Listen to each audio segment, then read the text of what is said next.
Ang nanay, ano yan, yung caring. Tapos, ano siya, yung medyo may pagka-stricto, pero she made sure na mapag-aral kaming lahat at maitaguyod sa buhay. Right from the start, she held me close. Ang nanay, bata pa lang kami, tinuruan na kaming maging independent, na tumayo sa sarili naming paa. At lagi niyang pinapangaralan kami na ang hindi marunong lumingon sa pinanggalingan ay hindi makakarating sa paroroon. There's nothing in the world like a mother's love. Ang turo ng nanay ay lagi niya sinasabi na buntot mo, hila mo. Paborito niya yon. Buntot mo, hila mo. Siyempre, ang ibig sabihin nun, yung alam mo naman siguro yung responsibilidad mo sa buhay.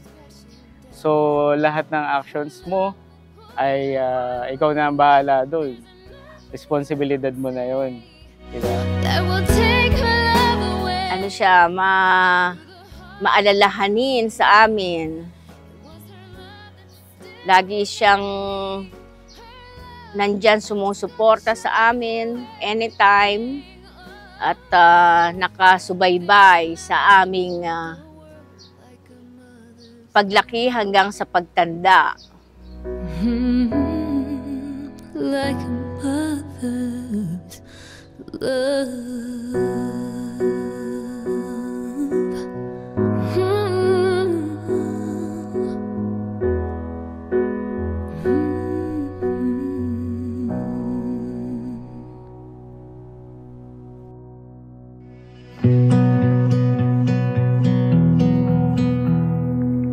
I bet you could have used a minute, just a little time alone, but you let me be your little shadow, following wherever you... Magandang tanghali po sa inyong lahat.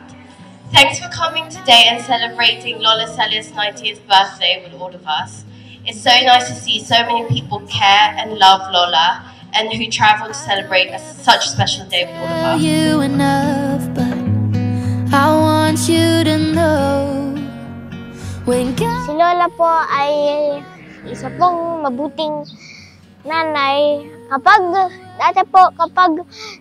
danger po si Papa, si Lola po, pinoprotect niya po siya from danger.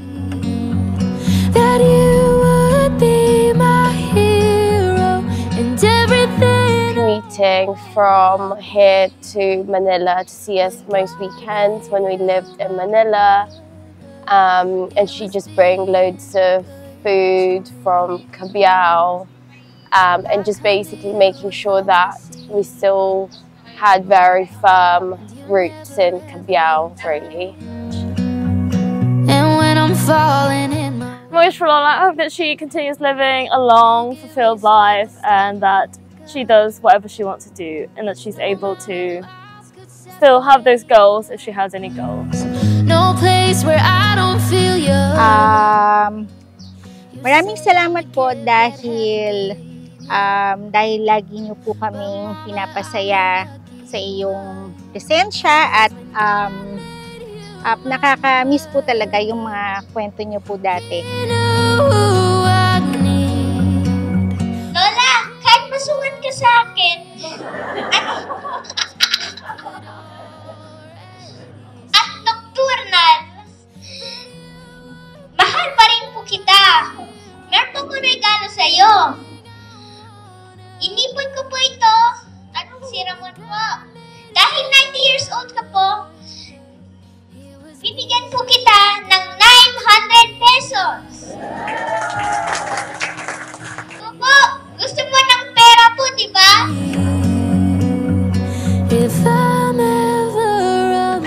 Salamat sa Diyos at biniyayaan ka ng mahabang buhay.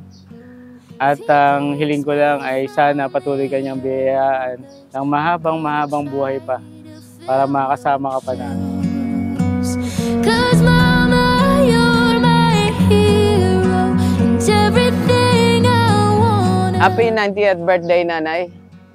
At wish ko lang na good health for you para matagal pa tayong magkasama. Good to me.